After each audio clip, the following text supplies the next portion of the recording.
Thank you so much for watching the Shepherd Podcast. It's a joy to be able to bring these episodes to you and to get you more acquainted with some people in our church, school, and childcare. And my guest today is someone that I have the privilege of working very closely with. It's our Congregational President, John Hennessy. John, thank you so much for being my guest today. Thank you for having me. Yes. Great to be here. And I've been wanting to include you on the podcast as someone who is in a prominent leadership role in our church.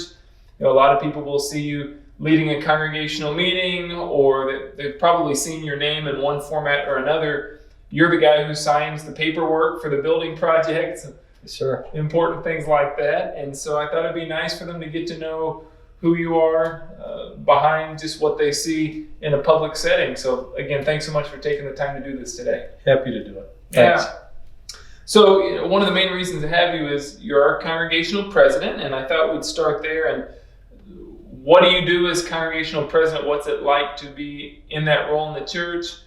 What's enjoyable about it? What's challenging? Well, as the president of the board of directors and the board of directors in general, we oversee the business part of the church. Of course, the board of elders and deaconesses oversee the spiritual part. Board of education oversees the school. But it's our job to make sure that the business side of the congregation is running properly, and that we're making the right decisions for the church, for the school, for the congregation, and everybody involved. It can be sometimes a very hectic job. You never know when different kinds of things are going to pop up. Getting things like the building project rolling and then having it come to an abrupt stop all of a sudden was very interesting. But as I drove in this afternoon, I saw some trucks out there doing some work, and it looks like we're back in progress, and things will hopefully be moving along more quickly. And right from the beginning, I mentioned to you and several other people that maybe this break was a good thing, and it might turn out better than we ever dreamed in the first place. Mm-hmm. So trying to keep a positive attitude about it. But there's also certainly times that I can't go into too much detail, but things that happen behind the scenes that can be somewhat difficult. One, for instance, was with the school recently, were we going to have enough funds to keep the school rolling going into August and September? And Sue Gary and Tim Eichstead, by the grace of God, were able to pull everything together to get one of those PPP loans that allowed the school to keep running. And even though times were very tense for a little while there, it seems to have all worked out just fine. Yeah. So there's very few dull moments. Some of them are great, some of them are not so good. Yeah. And you've been in the role now for 2 years. This is your second 2-year term, and you can serve 2 2-year terms. Yes. And in 2 years of this role so far, you've already seen and done a lot. So it's been an eventful season. Well, it always seems like it's new, though. Yeah. Just as I mentioned, the building project, yeah. I've never been involved in anything like that before. And I'm just happy that we're surrounded by such talented, knowledgeable people that can help the leadership of the congregation. You yourself, pastor, myself, other members on the board, help guide us through the things that we need to do to make sure everything goes smoothly. Yeah. And you and I probably feel the same way about this, that there's a lot of education that goes into these things. For me too, first building project, and I'm definitely learning a lot. And like you, very thankful to have Dave Kotwitz and his team, the people who know what they're doing and can tell us what's going on. Absolutely. And, sometimes I get the deer in the headlight look when they're explaining stuff to me, but I have faith in them, and I know they're doing the right things. Yeah. And you ask really good questions too. So I know you're not afraid if something doesn't make sense to bring it up, and I think that's a sign of a good leader. Well, yeah, there's a lot of stuff I don't know. That's how we learn. So let's go back to your history with the church, and then of course I want to talk more about just your work history and your personal history. But since we're talking church, how did you and your family first get connected to Shepherd of the Hills, and when did that happen? We were stationed in Germany with the Air Force and came back from Germany in 2000. And when we got back from Germany for about the first year, we, went from church to church and just couldn't find a home that we were really comfortable with. And Karen wanted to try Shepherd of the Hills one Sunday. And I said, well, okay, well, we'll give it a try, because I got to admit, I wasn't really happy with some of the churches that we'd gone to before. Some of them were non-denominational. They didn't have that, the same feel for tradition that I was raised in. And we came to Shepherd of the Hills, and the first couple of minutes we walked in, several people greeted us and wanted to know everything about us and treated us like they'd known us forever, like Dale Stein and his wife, Helen, I'm sorry. And then, a couple other couples were, very, very nice to us, and it just felt like a family, and we've been here ever since. So that would be probably about 17 years now.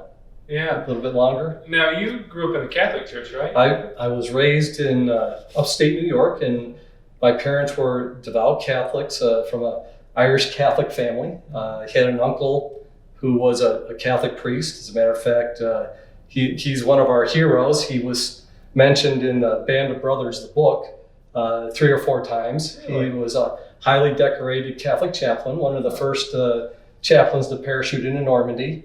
And he was a really influential guy in my life. Wow. And so some things happened along the way. Karen and I had some very difficult conversations. She was not raised in the Catholic Church, but became Catholic later on.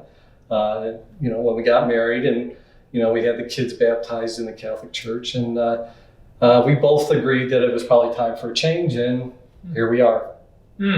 Okay. And now you've served in other roles. You were an elder when I first came, and served in that role for 8 or 10 years, right? Yeah, I was on the board of elders and deaconesses for 10 years, and I also sat on the call committee that brought this fine young pastor to us here, Pastor Chris, and a number of other things. I'm a human resources manager with the Air Force, and I try to put that HR experience to work here at the church as well. Been on several committees where we've hired staff members and things of that nature and I think they've all turned out well. Yeah, I really love having you on our search committees with the HR background. I feel like that always brings so much to the table. And we've got another meeting tonight, right? Yep, the first meeting for calling the associate pastor. Yeah. As a matter of fact, I was reading through the resumes at lunch this afternoon before I came over to try to, whittle down through the applications, and some of them are so similar, it's hard to really discern, which ones are better than others. Yeah. Yeah. Is that something that you enjoy out of all the things you have been a part of in the church? Do you enjoy the committees that search for new staff members? I do. It gives me the opportunity to work with a number of different people. A lot of times, depending on what service you go to, you only see those people in the service. And if you go to a different service, it seems like a different congregation almost. And since you're very good at asking people from different services and backgrounds to be on these panels, so instead of just seeing these people in passing, you actually get to know them a lot better from working with them on panels like that. That's true. Yeah, you do get to know people better that way. This is not really on my list of questions, but it just intrigues me. So when you are a part of one of those committees, what are some of the qualities that you're usually looking for in a church staff member? I'm very much interested in how people communicate. Okay. What kind of feel I get from them, whether they're very serious or whether they're quick with a joke, or they've got a way of making you feel at peace, or do you feel nervous around them and things of that nature. I try to get a judge of their character by the interviews and the written words that they've provided to us and things of that nature to decide whether they'd be a good fit or not. Yeah, yeah. What are some of the biggest red flags in an interview? Things you go, just the lack of passion. Really? If somebody's interested in a job, they're going to be passionate and try to sell themselves. A lot of time it'll just be, well, yeah, I guess I could do that if I had to. Yeah. if I heard somebody, like for instance, give a sermon or work with kids or something like that, I kind of like working with kids, but that's an important part of our ministry. Right. I would probably put them a little bit off to the left as far as somebody who I'd be interested in hiring. Right. I'll look forward to your insights at the meeting tonight. Yeah. All right. So we've talked about your involvement here. We talked a little bit about your upbringing with. I didn't realize all that about your uncle, who was the priest and very accomplished in his career. So you spent a lot of time with him when you were growing up, or you were somewhat close to him? Yeah, he only lived maybe about 45 minutes to an hour away from where my parents were and where I grew up, and he'd be there almost every Christmas and Thanksgiving and Easter, and maybe not Easter, but Thanksgiving and Christmas. He'd come and spend time with us, and we'd go to see him from time to time. We got to know him quite well. He was my mother's oldest brother. Okay.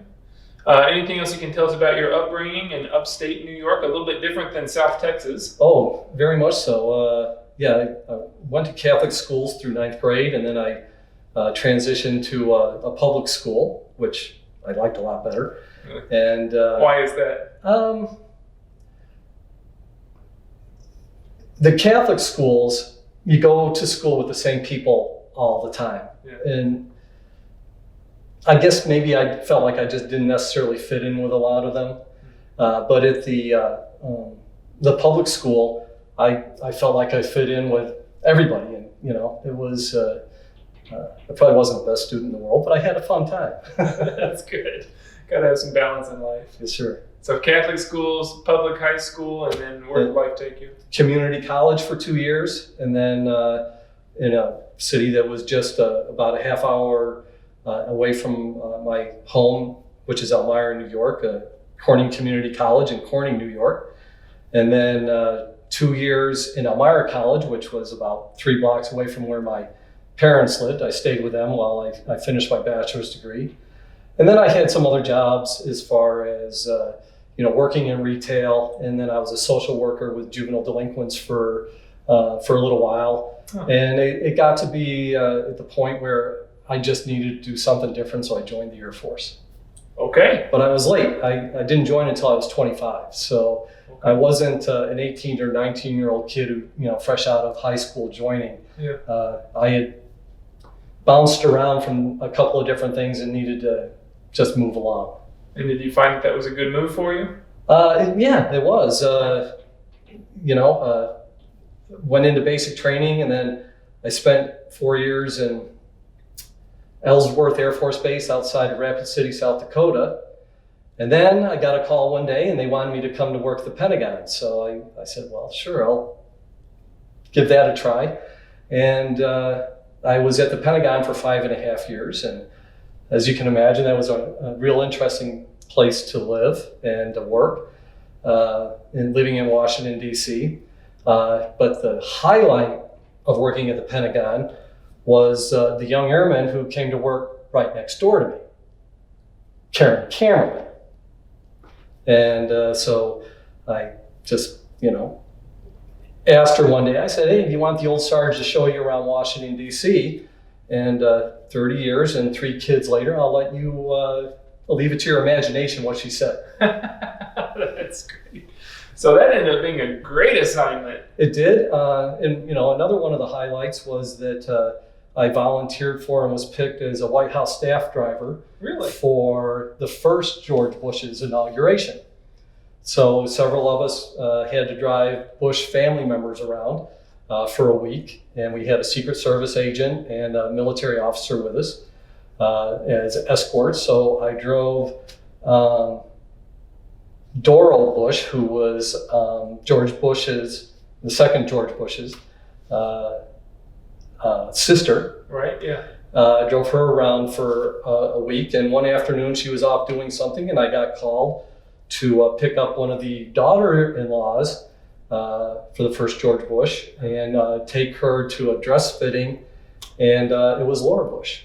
Oh, really? The idea who would soon be the first lady, and I got a handwritten note from Barbara Bush thanking me for the service that I did for driving around, and it was real interesting. You still have the note? I still have the note, and I even have the license plates off the car that I drove. Is that right? Yeah. Wow. It's great. What a neat experience. Yeah.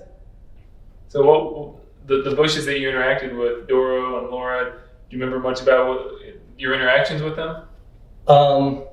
Laura Bush was, of course, it was only for maybe 45 minutes or an hour that I was with her. She was very, very nice, very pleasant. Uh-huh. Yeah. So I want to stay with the Pentagon a little bit longer because I think that's got to be one of the more fascinating parts of a person's life story if you worked at the Pentagon. First of all, out of all the possible people that they could have selected, how did your name get in the ring to work there? They just went out with a message to the service members in the Washington D.C. area, and I answered it along with many, many others. And you went through a vetting process, and I guess my name just rose to the top along with there was probably about 30 of us, and it just happened. What a great privilege. Yeah. Well, what's the pace like working there? Is it different than other workplaces you've been at? Or once you're there, does it feel like any other workplace? Yes. Day-to-day stuff that you do. Obviously, you're dealing with a lot more higher ranking individuals than you would probably on a regular Air Force base. Mm-hmm.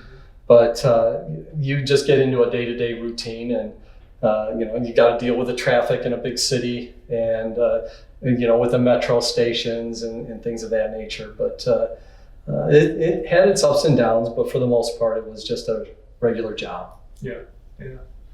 Okay, so you met Karen there. Did you guys get married while you were working with the Pentagon? We did. Yeah? Yeah. And she had to change her name to Karen Hennessy. And then we found out that she was pregnant with our daughter, and it was about time where she had to re-enlist or get out of the Air Force, and she decided to get out, and she had gotten her degree in paralegal studies, so she went to be a paralegal for a year with our daughter Kathleen, and she worked for a female lawyer and got to have Kathleen in a little crib in a room right next to where she worked for a year, which worked out really well. Yeah. And then we were off to Grand Forks, North Dakota. North Dakota. Yeah. We spent 4 winters in Grand Forks, North Dakota. Yeah, not just 4 years, 4 winters. That's how you count it. 4 winters. It was very cold. Both of our sons were born there, Connor and Jack. They will not admit to being Nodax. They're Texans. So Nodax. Nodax. But it was a nice place to raise a family, and that's about the best I can say. Yeah. Your kids are how close in age? They're all 22 months apart. Yeah. Just like clockwork. Yeah. And that works out just great, and they're all real close to each other, and they all get along fine. Did you go from North Dakota to Texas then? No. I went from again. I got one of those phone calls in North Dakota from a captain who worked in Germany, who saw my name come up on a list because I was about due to rotate out of the position that I was in, and he worked for Special Operations Command Europe. And he was wondering if I was interested in taking the job in Stuttgart, Germany. And I said yes. And we talked for about a half hour, 45 minutes, and said, you need to tell your wife what kind of job you're going into before you make the decision, and see if she'd be willing to do that. Because the position is, we were in charge of all the special operations troops, the SEALs, Green Berets, parajumpers with the Air Force, and the Marine amphibious units for Europe and North Africa. Wow. And that we'd be going out with them a lot. Uh-huh. And I needed to tell my wife, what kind of assignments that would be. And she goes, "Can we really?" So we spent 3 years in Stuttgart. It was wonderful, but it was very busy. I had to have a bag packed all the time. And there were times where I'd have to grab the bag in the middle of the night and leave, and I couldn't tell her where I was going or when I'd be back. I would just tell her to watch CNN, and she'd probably have a pretty good idea where I was.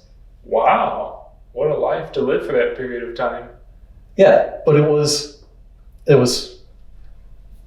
it gets the adrenaline going, and it was a lot of fun.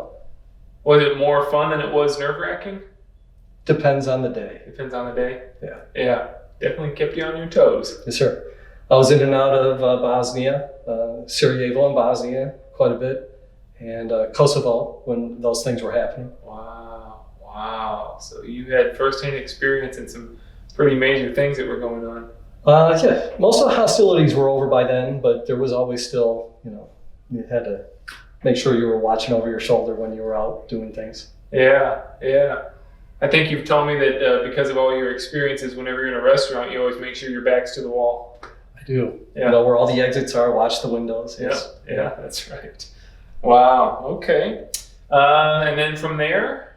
We came here. Okay. In 2000, and I worked for my last 4 years of active duty. I was with the 543rd Intelligence Group, and I got my master's degree in human resource management before I retired, and went right back to work for the Air Force as a civilian human resource manager, and that's where I am today. Yeah.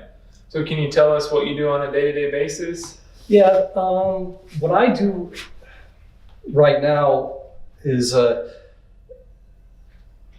number of different things. Of course, the position I'm in right now is part of the Air Combat Command staff with an operating location in San Antonio, because the ACC headquarters is up in Langley Air Force Base in Virginia.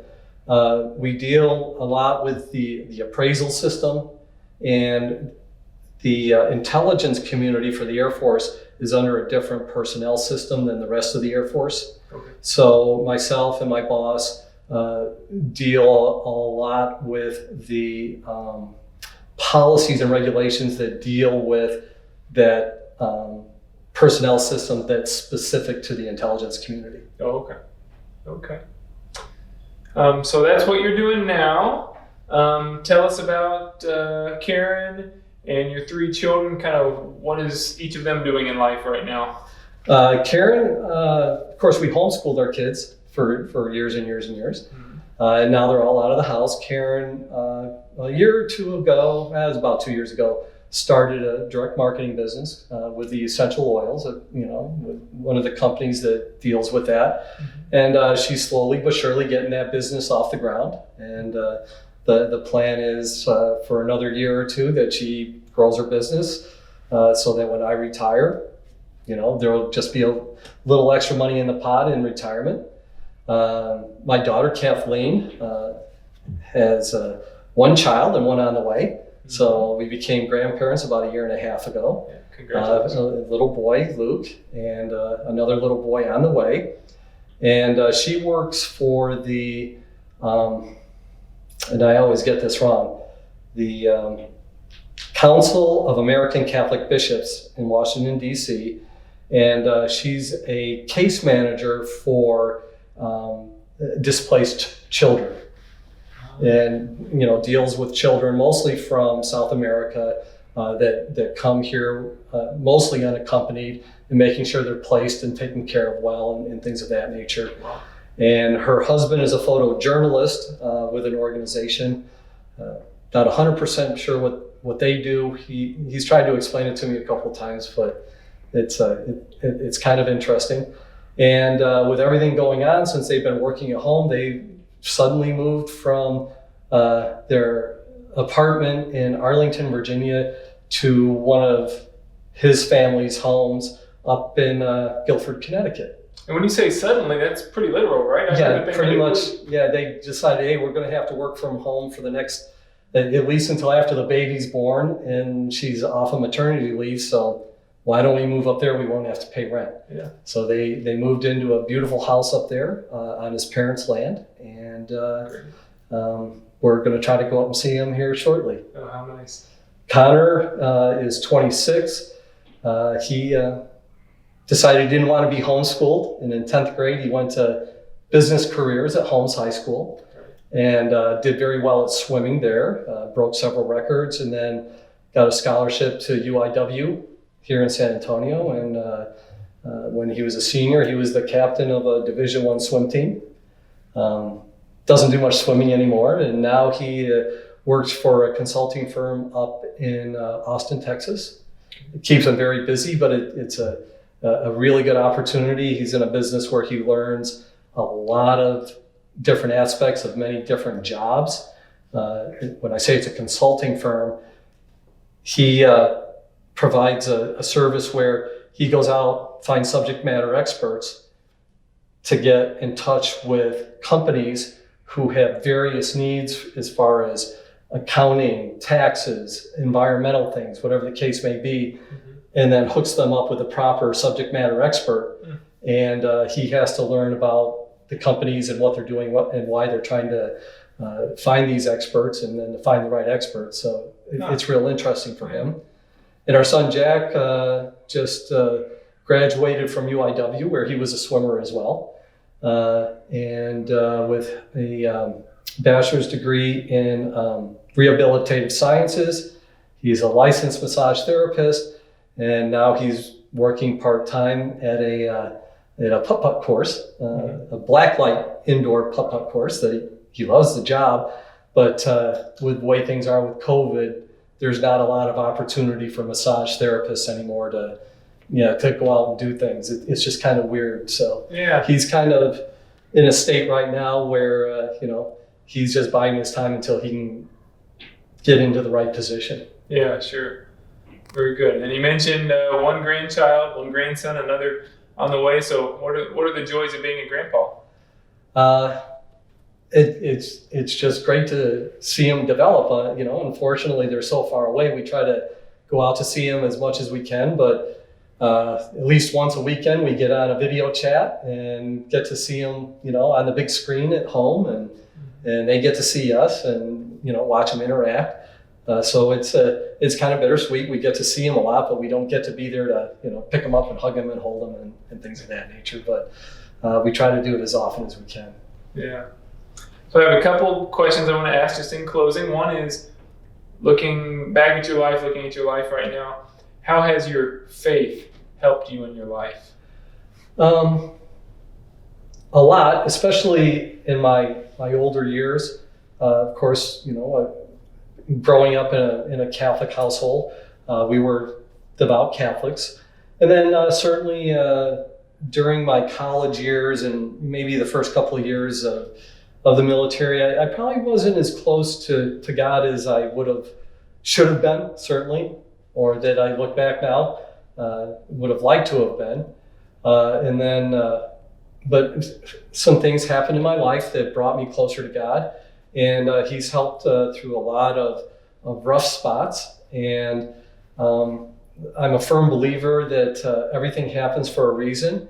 And there's been a number of times on different assignments and different things that I've been asked to do. Didn't always want to do it. And Karen wasn't always necessarily keen on the idea of me doing these things, like coming to Texas. But everything's turned out well. The good Lord has always provided us with everything that we need and some of what we want. But the important thing is always provided us with what we need. And, we've been very blessed in being able to take care of ourselves and our children and just keep moving forward with God at our side. Yeah, great. So last question is, what do you do for fun? Karen and I are very active people.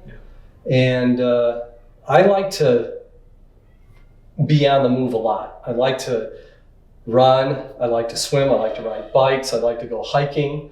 I like to work out at the gym. Being outside and doing things, and that's one of the problems that I'm having now. I'm getting a little older in life, and I'm having some arthritis issues, having a hip problem and a lower back problem that over the last couple of months, last couple of weeks especially, I don't seem to be able to run anymore, and even going for long walks is uncomfortable. So I'm doing more riding of bikes and more swimming, but I'm trying to work on things to try to get my mobility back and try to overcome those things before, we have to take some other actions. Yeah. That's hard when you're used to being able to do certain things and they're a great release for you, and you can't get that release. Yeah, I'm 35 in here, and my body's all of a sudden telling me, no, you're in your 60s. You're not 35 anymore. And Yeah. it's kind of a hard pill to swallow. Yeah. I'm hoping that you're able to regain that mobility and get back into some of the things you really enjoy. Me too. Yeah. Awesome. Yeah.